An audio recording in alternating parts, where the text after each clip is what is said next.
What's up, fight fans? This is Kurt DeVille with Counterpunch Boxing News, and I have some new news concerning Tyson the Gypsy King Fury. Tyson Fury says this to Deontay Wilder. He says he is going to be begging for the right hands afterwards. Tyson Fury reveals his game plan for the Deontay Wilder rematch. He says this. He says, I see the rematch being shorter for sure. I don't see it going 12 rounds. I see me putting a lot more pressure on him, landing a lot of heavy shots on him. I have changed a lot for this fight. I have changed my nutritionist. I have changed my trainer. I have changed the way that we were training. We have even changed our strength and conditioning as well. I am eating 5 to 6 meals a day. I am feeling really good. I have cut the Diet Cokes out. I have cut the coffee down to 1 to 2 coffees a day. He thinks that he reveals that his takeaways from the first fight, he believes that his jab will be the key in the rematch, and he is beginning to use very frequently in the rematch. Fury also said that he is working out on the knockout for the rematch. Tyson Fury talked about the takeaways. Now, I think that Tyson Fury is going into a fight. Either he's bullshitting us, which Bernard Hopkins said it best. He is a very good showman. He markets himself well. He can sell a fight. He does have an awkward style. And he says he's changing everything for this fight. But him using the jab, like he said that he would do, that Deontay will be begging for a right hand. I think now, looking at based on this, Fury's going to go out jabbing, putting a lot more pressure on the jab. But him using the jab like that he could only be countered with a right hand. Not saying Wilder is the best counterer in the business, but he can counter. Especially when he figures out that Tyson Fury's going to try to jab him to death. Okay? Now, bad thing about Wilder is Wilder has to attack you when you're not attacking him, if that makes sense. Like, he can catch you coming in or he's coming in. There's no other way about Wilder. He's either going to be coming for you with his own jab, and again, we don't know what Wilder's working on. So, he's saying what he's going to do, and he's going to be begging me for a right hand. So he's going to jab Wilder's face off, right? And he said he's going to put more pressure on Wilder. This sounds good to a certain degree. It sounds good partially. Then it sounds very reckless and dangerous because Wilder's dangerous anyway. He's a dangerous fighter. Let's just face it. If he hits you with that money punch, you may be gone. Okay, it's like playing Russian roulette with Deontay Wilder. Because Wilder will hit you and it may or may not knock you the hell out. And Fury's saying that I've done this and I'm working on knockouts. I've changed this, I've changed that. Does that make him a better fighter? Does that, because what I've learned about different fighters, you can't go use someone else's game plan for yourself. You got to find out what works for you. If them damn Diet Cokes worked for Tyson Fury that made him irky jerky and this, that, and the other, that what made him loose and quick and elusive. A lot of times you can't cut your diet and expect to have better results because you don't have the carbs.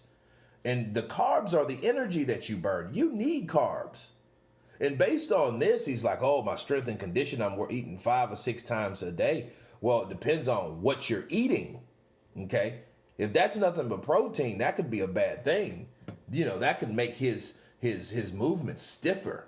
And he doesn't need to be stiff around Wilder.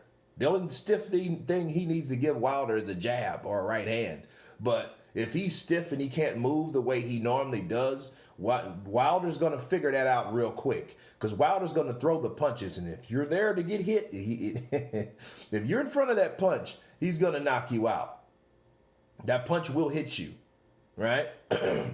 And the thing is, it's an 80 to 85% chance, 80 to 90% chance that punch will either hurt you or knock you out. And that's a high percentage. So for him saying, hey, he's going to be begging for the right hand afterwards, or the right hands, that means he's gonna push those jabs out like rapid fire so much. And I can't really see Tyson Fury, honestly, throwing that jab straight. If you look at jab, Fury throws the jab, he flicks it. That's what he does.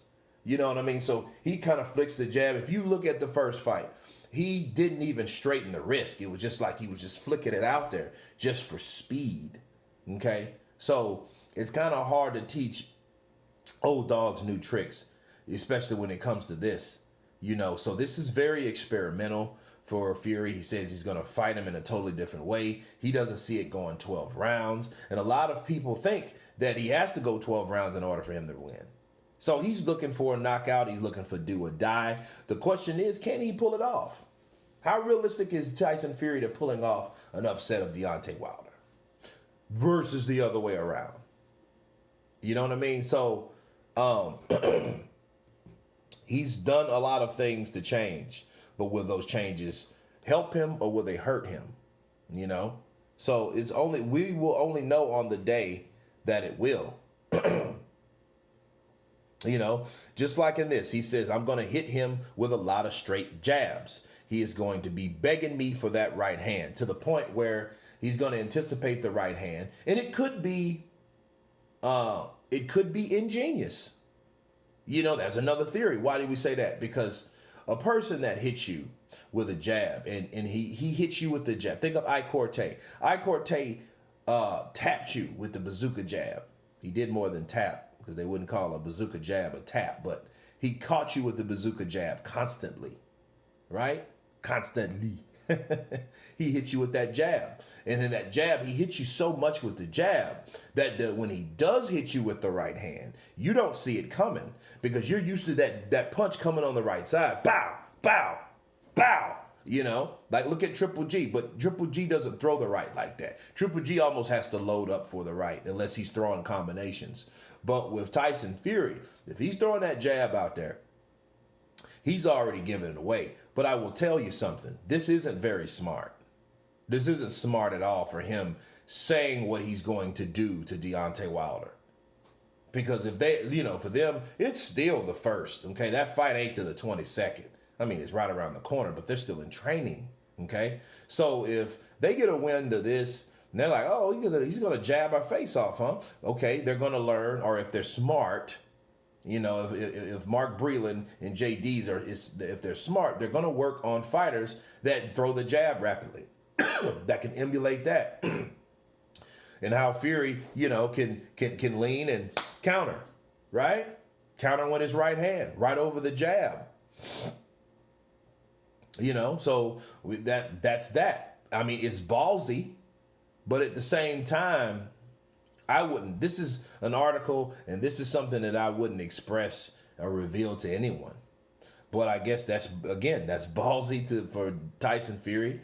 I do think he will throw a lot of jabs, though, because that is a good punch that he likes to throw. I don't know, honestly, if he can throw it fast enough properly without flicking it. That's my thing about Fury. Now, if Fury could throw that jab correctly, accurately, at the same speed, he could be very dangerous. Then he could win from the jab. He could pull an AJ Ruiz too, right? Just with the jab. He doesn't have to worry about, let me throw these punches together. But he did say, and he's promising to put pressure on Wilder. This fight's going to be exciting. You guys tell me what you think about Tyson Fury's statements. Of course, please subscribe. And you guys been Counterpunch. Peace.